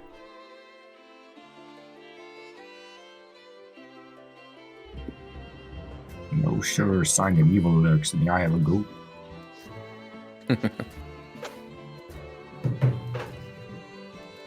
With the balloon landed, you are told that it's good to embark or disembark, and you know that even from here, you can see not too far away in the distance the top of a very large tree kind of poking its head out from the forest and to the north of you. However, to get there, you will walk past this fairly large, gnarled and dying oak. Okay, let's go look at the dead one and then go to the other one. It's on the way. Also, goats? Goats? Question mark? I mean, They're just there. Like, just standing there ominously. I mean, Goating. Yeah. that is what goats tend to do. Be ominous and shit. Yeah, but I tilt my head. They're staring at the dead tree. Ah, shit. I mean, Sorry. Sick. But yeah, they have a real propensity for this kind of thing. I never seen a goat stare at a tree. I've seen people stare at goats. Isn't that supposed to like improve psionic capabilities? I don't know. They think they were high. I I mean, it's a little of both. What are psionic capabilities if not just a manifestation of being high? I use my telekinetic mage hand to lift up my bong and take a rip. Nice. Wow. I'll go talk to the goats. I'm running over to the goats. In other words, we all need to get fucking high later. It's about fucking time you all asked. We've just been traveling for this. So as you run up and to go inspect the goats, the first thing that you notice is that nearby each of the 3 larger goats is a sickle on the ground. That is Like- ominous. Like the farm tool. Yeah, No, though the a little weapon. bit more vicious in the way that it looks. Oh, Damn it, Hey, you hey, beat me to it. it's a effective farm tool. Mm-hmm. Yes, And weapon. weapon, of course. Effective weapon as well, yes. Yeah, so you see Just there, before yeah, them. 3. Well, they're rusty. There's 3 rusty sickles among the leaves, and the goats Rusty farm stand. A goat stands next to each of them. There's just one per goat. Yep, 1 per goat. Oh. Do the goats seem to have a little bit more intelligence than an average goat? No. Take a look at it and find out. I think the farmers were turned into goats. What? Sickles. Yeah. As you arrive and get closer to the tree, once again you see another poster on the tree. This one says, "Bring me this imp alive and unharmed, and I'll bury you up to your neck in silver." Granny Nightshade. I It's more joined like a that one. curse. Let's not do that one. I think that there is some shady business afoot. Whatever is happening, I am making a collection of wanted posters. I'm gonna kind of squat down next to one of the goats and try to like get eye to eye. Well, actually, no. No, I probably have to stand so up they tall. are bigger. They So are they're bigger about as than big you. as you. No, they're Yeah, I bigger would than you. stand. Okay, I'll stand tall as I can and try to look in the face and go. It looks down at you. These are giant goats. They're fairly shit. large. Well, they are large by You can nature. cast speak with animals, or are you just making noises? I'm just making noises because I don't actually have sync with animals. Oh. And I have to take a nap for that one. yeah, it looks down at you and just angry. It's just like angrily looks in your direction. Out of excuse me, please don't bother the goats. They're please don't. Who's that? You look up and you can see a tiny little pixie floating down from the tree, making themselves appear. Ah, I was just trying to talk to the goats. He got angry. It's not my fault. Yeah, I understand, but please just don't touch them. Don't hurt them. They're mean. They don't look mean. Two more Thank pixies. you. Two more pixies appear. Well, they were mean. At one point, Are they billy goats? well, they're giant goats now. Whoa! Sorry, move the map. You say they are giant goats now. What were they before? Angry Probably little smaller. fox. Did you say? Sorry, was that Thing- fucks or fox? Fox. language. Wait, it was. Well, we live here. We're a commune of pixies, and we live here in this tree, which unfortunately happens to be dying. Because of Granny Nightshade and all of her crap that she's doing over in Loomlurch, and 3 of her stupid red caps came out of the woods and started throwing rocks at our houses. So we did what we thought best, and we polymorphed them. The goats. Well, you're a commune, but I only see sickles, no hammers. The what? Nick, I don't understand the joke, but I do believe that is a reference to the proletariat uprising in Faerun. Oh, sure. He's not talking politics here. We do not need to incite another one. Yeah, but we're the 3 of us were in charge of guarding the goats, cause if they're gonna turn back into the red caps soon, and when they do that, we're just gonna polymorph them again. Wait, what if I steal this sickle? I don't know. I'm staring at the goat. Is the goat looking at me? Goat's looking at you. So if they I are reach such for the sickle like slowly. Does it do anything? Goat turns its head and looks at you and cocks its head to the side. I snatch the sickle and jump back 5 feet. It chases after you and tries to. Ah, I'm ready. I'm fucking ready with the sickle. Roll for I- everybody. Roll for initiative, please. Oh, Damn it! Sorry. Damn it, Zug! I was not expecting this. I should have expected this. Oh, I'm so ready though. when you say you, do you mean you or do you mean Zug? Yes. Yes.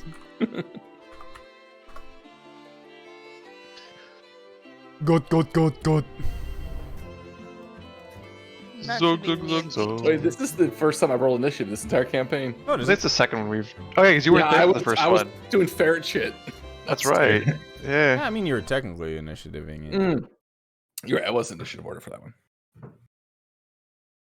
There we go. Oh, I like this one. Right now, you clicked. So fitting. Oh. Weird. Okay. I'll- Destroy. We get +3 on initiative. Oh, Alright. mine didn't update either. Isn't it proficiency for initiative, or is it just? Oh, okay. Or is it just a- We specifically have an Hargon. That's okay. Never mind. Also, I thought this would add it when I put it in global skill modifier, but it didn't. So +3. Okay, so I need to put that up to 6, not. Oh, I guess it's in. There we go. Hair trigger, really? Yep. You know, I didn't name it, but it really seems like that. Yeah. Mm-hmm. So as the 3 goats dive towards you, the pixies poof back or flit back towards their homes. Alrighty. So Zug, you have one of the sickles. Yeah. Okay. Good. Are all 3 goats chasing me, or just the one? Let's see. That is an important thing.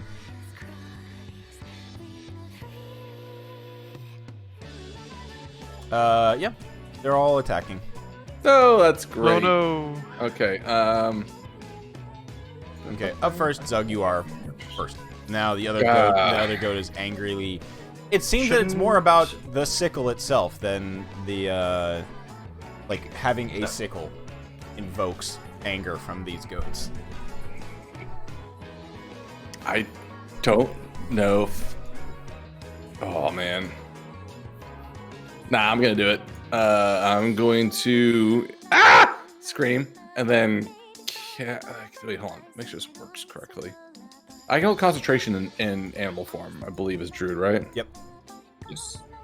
All right, I'm gonna cast Enlarge on myself Okay. as my action as I run, and then while this is all while running, I'm then going to shift, wild shape into. I want to try to make it a giant goat, but I don't know if I have that from my background. No. So the closest I have is, what would be the desert equivalent? Like an ibex or something? Yeah. Yeah, it's like an antelope type Does creature. it not count that you're looking at one right now? Oh yeah, you can totally make one right now. Okay, then I duplicate. It looks the exact same kind of goat that I'm looking at right now, and I'm enlarged, so I'm trying to be as big as possible. Okay, so that's the only issue is I don't think that the enlarge would. Oh, because that's like altering Yeah, it's an your altering spell, and then you're spell. altering yourself again. If it was something like, so basically the common one is like bark skin, so you can like put bark skin on yourself, increase your AC. Right.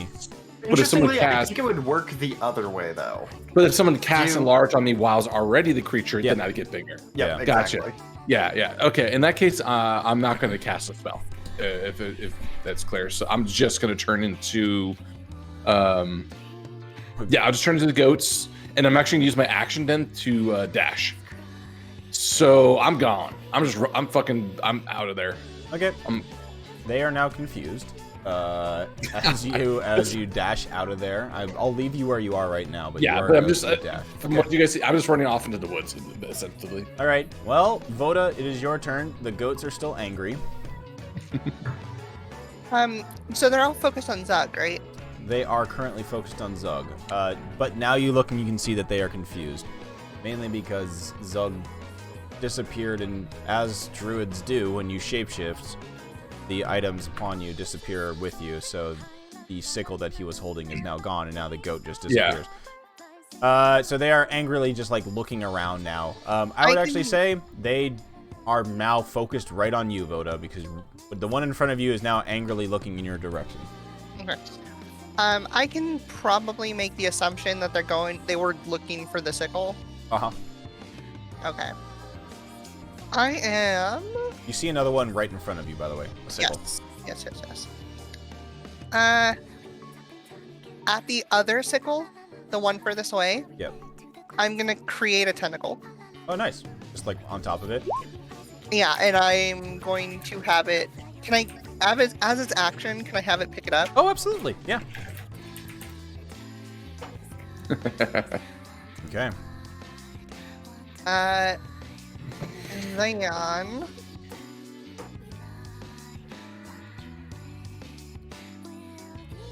I wasn't prepared for combat. Ah! Well, Zug grabbed a sickle, so. Sorry. Okay, I'm sorry. after it grabs that, I reach down, grab the other one, and book it.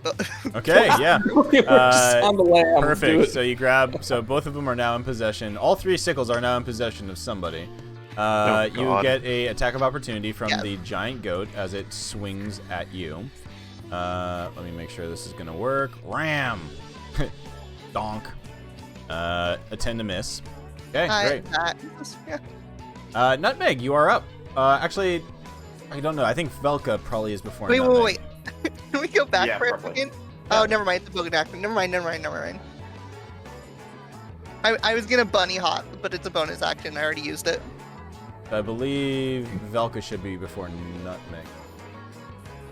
And probably +3. So Yeah. Okay. Cool. So Velka, you are up. hey, fucking. I guess I'm gonna use my bonus action to activate my Blade Bond. Okay. And then I'm going to put myself between this goat and anybody that it's trying to attack. And I will. Fuck it. I'm just gonna attack it. Okay. Swing So away at it's the gonna goat. be- You do. Uno, dos. Okay, Fuck. both hit. Oh, the first one hits. Sorry, the first one hits. Okay. The second one will miss. Okay, so that's gonna be 12 piercing. Jesus Christ! You nearly kill this goat. Oh boy. And You're a monster. second attack. Oh no, never mind. That was 2 attacks. I forgot I did 2. Yep, we're good. That's my turn. All right, Nutmeg, you are up. This goat angrily gets stabbed by Velka. I'll just like fly over here and I'll fly like 20 feet up. And I'll just be looking down. And this sickle's in the hands of a tentacle, it seems. Right?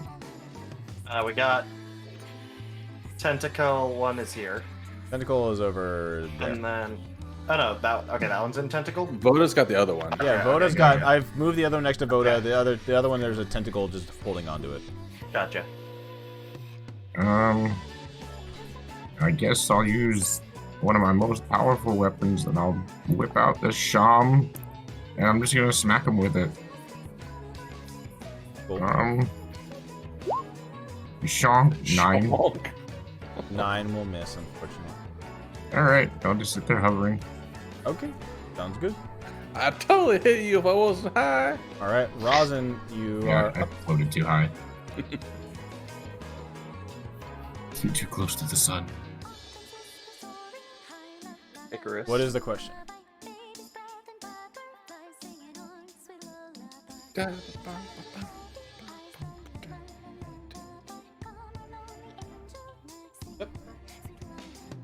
They have. What are you gonna do?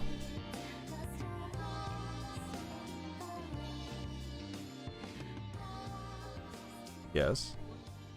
When you attack and kill a polymorph creature, they turn back into the creature that they once were. Once that polymorph form is lost all of its health.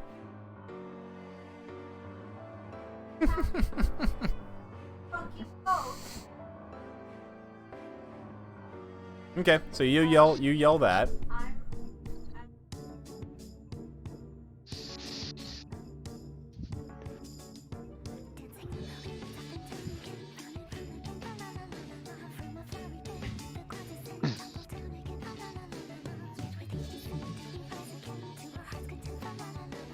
What? You know, you can't change.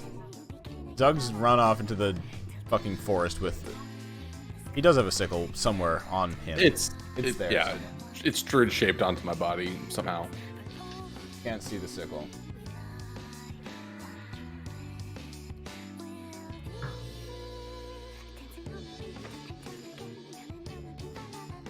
Yeah, he's off in the distance. You see him? No.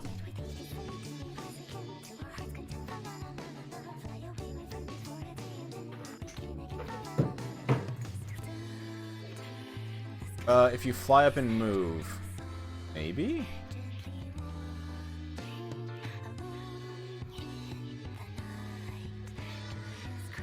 Sure. What are you gonna do?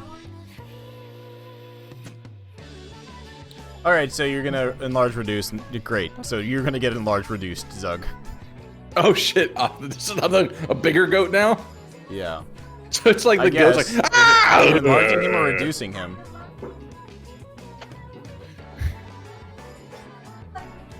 Okay. Alright, so, So the- no, the he's now goat- twice as big because he gains a 2x. He was a giant goat, and now he is Yeah, it's not a even bigger. It's- gigantic that- goat. So That he's ka-clomp goes at ka-clomp. Yeah, big goat. Clomp. All right, Zug, the big goat. That's what's happening. All right, Fuck. Kiwi. Oh God. I'm so sorry, but I'm not. fucking funny. Pretty good. Oh. It's inevitable. We're going for fighting. I'm going to go ahead and use one of my bardic inspirations to tell us to roll on the Oh, the ghost table. College of Spirits. Yeah, let's see Spooky table. what can help me out here. Ooh. Huh. Huh. Yeah, Oh wow. that's pretty nice. That's pretty Hey. solid. Yeah, so bardic inspiration now is what? It's a D6. I don't know what it Level is. 5? Like a D6. All right, go. I think it might be 8 at level 5. I don't Level know. 5. It is a 8. Okay, so it'll be D8 plus 3. Okay. To who? Oh, the target and another creature of the target's choice. Yeah. That's cool. So let's give those sweet 5 hit points to Velka and. Well, then Velka Nutmeg. gets to choose. Which Yeah, there's only yeah. one within Velka gets Zug, to- so To what? and there's only one within 5 feet of me that would be Zug. Oh, no, yeah. I'm gone. No. I'm gone. Doug's gone. Yeah, I'm probably like It'd 60 be feet yeah, away right it'd say now. Nutmeg is within 5. Yeah. So yeah, Cool. It's neat. Kiwi would just start like, oh, all this violence reminds me of the time at old Jimmy and I, we got in a lot of trouble down at the back in Bard College. Jimmy would try to steal the goats from the dean's office, you know, he was rascally like that. Fucking Jimmy, So- man. Classic Jimmy. So as we were Classic fighting these goats, clearly Velka and Nutmeg feel like they can take these goats a little harder. Why were the goats in the dean's office? I want to know more about this backstory. Ag Yeah. school. Trouble. We'll find out more later. Alrighty. Kiwi, is that the bonus or a full action? I think it was an action to do that. Cool. Any bonus action? then? Nah, we good. All right, cool. Up first, goat charges over and tries to bonk you. Please no. Moves 20 feet forward. Then it's yeah. So ramming speed. a That'll 14 to meet. hit. Okay. Little did you know this goat's name is Jimmy. Yeah, it was Jimmy. So that is going to be a total of 8 bludgeoning damage plus an Damn. additional 7 bludgeoning damage. Ow! Oh Yeah. shit. This is I need Cletus- you to give me yeah, a strength saving that's throw, right, please. Oh no! You are knocked on your ass. You are knocked prone. Oh no. Oh no. This is a group of 3 Unsurprising. clean eye right now. Over. Yeah. All right, next goat. Oops, they're out of order, but that's okay. Velka, this one is going to attack you. Giant goat attack. Bonk. 21 to hit Velka, which does hit Velka for 6 bludgeoning damage. Yeah. Hey. Damn it, these Cletuses know how to roll. Yeah. And Don't the fuck with the goat. last goat is going to all the way up. Goes those over there. 20 feet. Nutmeg. You're getting a Oh, goat. Jesus. It's a Oh, 6. wait, I have something for this. It misses. There you go. The goats miss. All right, Zug, in your super big goat form, you see the other goats now turning their attention towards your compatriots. What do you do? Yeah, so I 100% the pang of guilt about all of a sudden apparently causing some chaos and seeing the violence. I turn as soon as I can. Like I probably have to do like a wide turn. You do a big Tokyo ass- Drift Yeah. turnaround. Sick. I'm like go and depending on how you want to rule the distance I spent traveling, I'm going to sprint back as best I can, and then take an Your action speed's based 40 on. feet, so If I can use an action, I'm going to tackle the goat that hit Kiwi. Because that's the one I sure. see. You know what? You're in that direction. You come zooming out of the forest. You're just trying to get out of eyesight. Give me it's a D20 plus 5 to hit. Okay. Oh, that's the wrong roll. I don't know how that happened. Plus 5. A 7. A I got 7 the does cleanest not- rolls. Let's Yeah, do so it. you That's go not even good enough zooming against over the fire. side of this goat, miss it completely, and just plow into the ground. Bonk. And then I don't have any other actions I can do except I'll just bleat. Okay. Except basically be like, All right, Like sounds like super a deep, sounds like a fucking Harley Davidson starting up.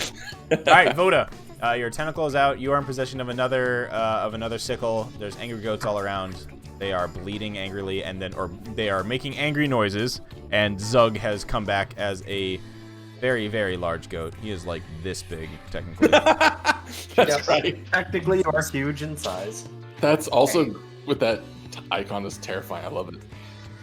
I have 2 questions. Yes. First question.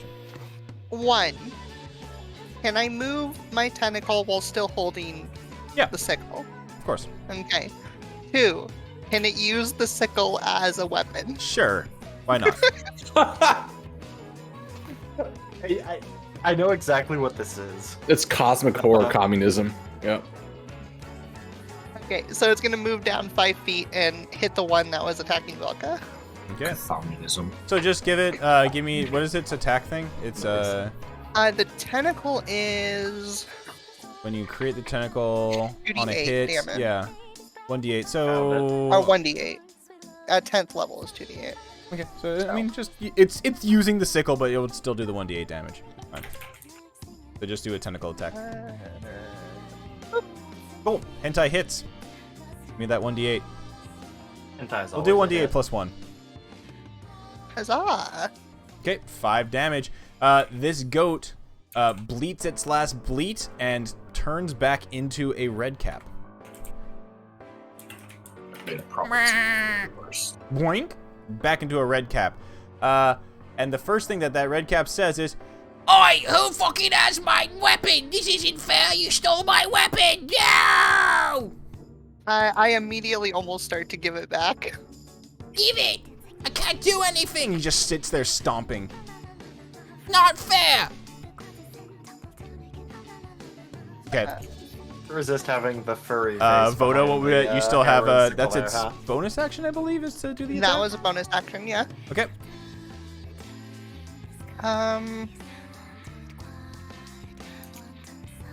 As an action,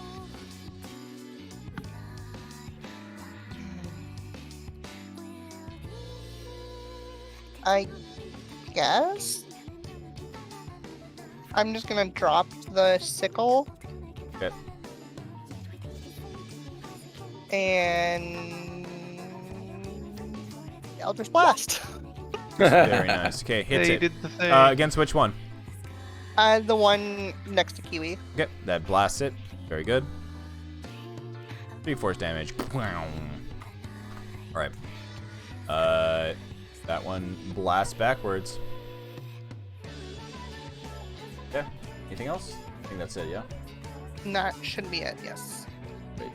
Up next, Velka. The one in front of you is dead. It's just standing there angrily trying to either insult you or stomping, throwing a tantrum. It doesn't seem to be engaged in combat.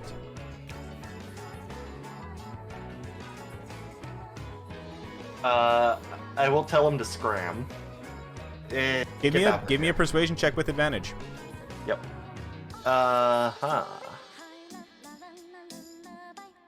Fine. You bullies anyways. And it starts walking off into the forest.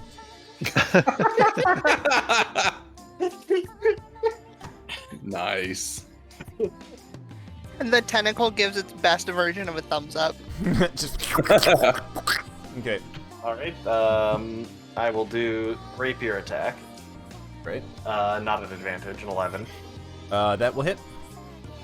Okay. That'll do 9. Okay, very nice. Stabs it. Second attack, Hits it. 22. Good. And that'll do another 9. All right, this one also turns back into a angry red cap. And I'll just point him in the direction of his friend. He went that way. Who went? What? Where's it? Go get him. Who I took my point to his sickle? friend going off in the woods. Yeah, Okay. Your friend is heading off that way. You should follow him. Why are you on a? All right, Nutmeg, it's your turn. Wait, I still have a bonus action. Oh, you still have a bonus action. Okay. Yeah, which is going to be Ripple. Ooh, a ripple. Or 9. 9 damage. Yep, I am consistent at the very least. You are indeed. All right, 9 additional damage to this one. Stabs it. Okay, cool. Very good. Nutmeg. So you've got an angry, stomping red camp in front of you who is now looking after his other companion who's walking off, pouting into the woods. I see he has a really nice hat, Yeah. and it looks like he's about to go running, so I'm gonna wait for him to turn and start running, and I'm gonna try to telekinetically off his head. Okay. Sounds good. That's my turn. All right, Rosin. You're concentrating on the enlarge. There's one last goat in front of you. The other red caps have left in a huff. What are you gonna do?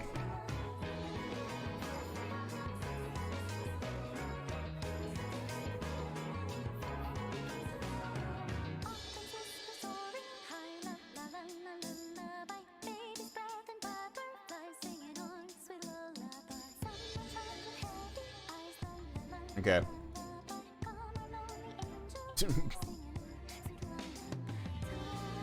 He'll throw a fairy fire on the goat? Cool. Okay. So, giant goat will just salt-based sprinkles, salt-based sprinkle fairy fire on top of the goat. It will try to dodge it. It fails. It is now fairy fired. You all have advantage on attacks against the goat. All right, Kiwi. Oh, wait, what is fairy fire is...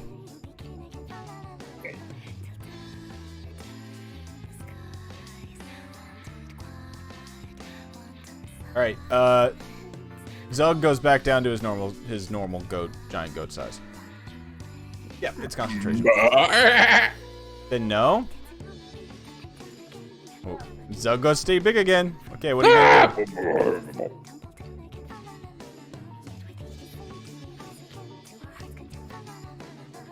We good? Yeah, Rosin just asked you to wrap it up. Kiwi, go ahead. Alright. Just have him, I'm gonna stand up here and then just be like, you know why your friends ran off? It's not because they're afraid of us, it's because you stink. Oh my god. Let's see if a wisdom save on this goat. How wise is set? Why are goats wise? I mean, they're not. But It's the eyes. Those. Oh, we got him. Still fails. And then the goat cocks his head, looks at you, bleats, and disappears. And then in its place is another one of the red caps. Kill the goat with mockery. Yeah. Like just like, oh, I do stink. Wait, I'm not supposed to be a goat. Yeah. Fucking Wake up. stops. And this one now also angrily stands there, just This is not. they're stomping their iron boots. They want their sickles returned. This red cap just screams in fury, swears profusely. Fuck all you! Fuck you! Granny Nate Shade is gonna get you! She's gonna take you and she's gonna make you work at her sweatshops! She's gonna make you make really crappy toys! Oh, I'm out of here! I didn't want to be here anyways! Pixies stink! Turn you into goats, so stupid! And they all just they all fucking stomp their boots and literally just walk back off into the forest. As soon as they start walking, I try to stealthily take the one in the back's hat telekinetically. Give me give me a athletics check with Arcana as the modifier, I guess. Oh, Jesus. Now that- I don't know. It'd be like Arcana. I don't know. It's just an Arcana check. Arcana with strength is the modifier, I think. That's the way I would do that. He's not, but he's telekinetic. I don't know. It's his Yeah. intelligence. Yeah, it's It's fine. his Intelligence? mind. It's his mind grapes. Just do Arcana. Okay. All right. There's a brief yoink as the red cap goes, "What the fuck is this? Whoa!" And it's like, "Where's my hat get caught?" And you notice that the red caps' hats are kind of they're They're almost glued to their head. No. Not from glue, but from the crusty blood that the caps are soaked in, because that's what a red cap does. That's Oh. I'll just Horrendous. turn and float away then. That's why we find them in hell. Mm-hmm. Red caps are great. These guys are cool, and that's the type of sickle that they had. oh, good lord. That's a a great sickle. That's just a middle finger of a weapon right there. It is. Mhm.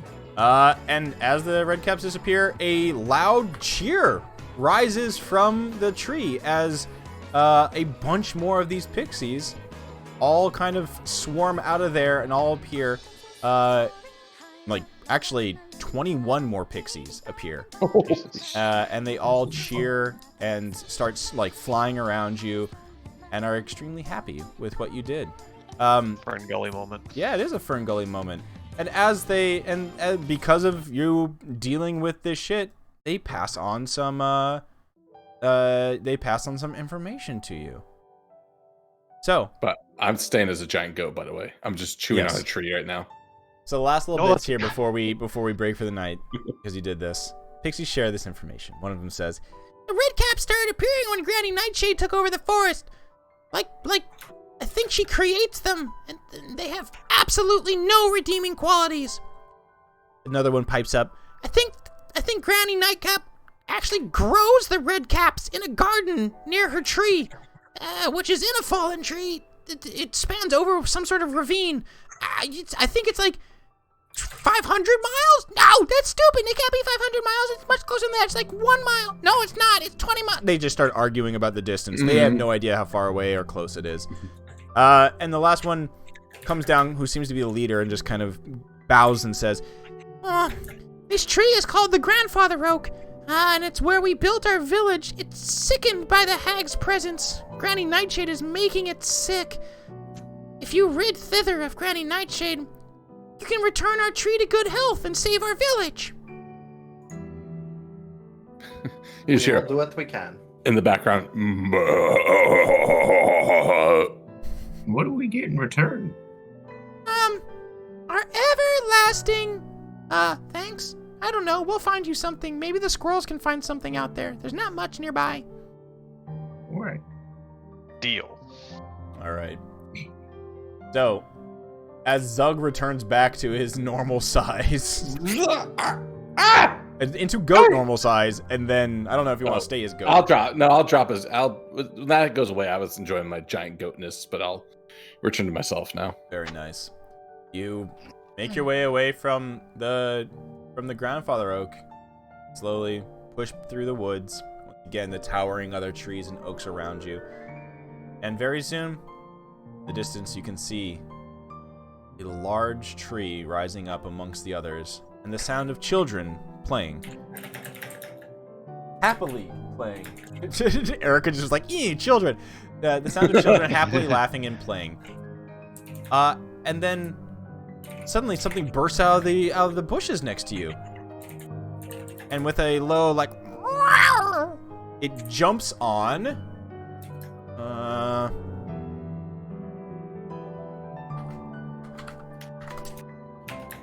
It jumps on Rosin, tackling her. Oh, shit. Yeah, that's fine. This thing is and as Rosin is on the ground, this thing tackles her and then starts purring loudly as you see a very small displacer beast kitten. It's so cute. I love it. What's its name? I mean, potentially, but It's gotta be. And It's that's a where we'll end for child. now. As you, It's a displacer beast child. Yes, and that's actually what I have a note in my whole, Yeah, going back to the it's- beginning, comes to this one. As I'm stalling, as I'm trying to find it, but it's in my notes. Durla. Darla's kid. Right, but they have a name for it somewhere. Was it Star? I have its toy! Wait! Yes. I can get, oh boy. Okay, I'm making it for this Yep. for next time. Yeah. Okay, that's where we'll pick up. Yeah. Cool.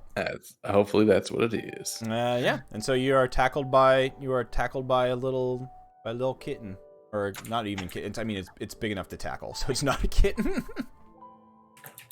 That's for sure. All right. Well, beans. Good stuff. I'm gonna end the stream. That's cool. Yee! Oh, Oh, good to be back. Yeah.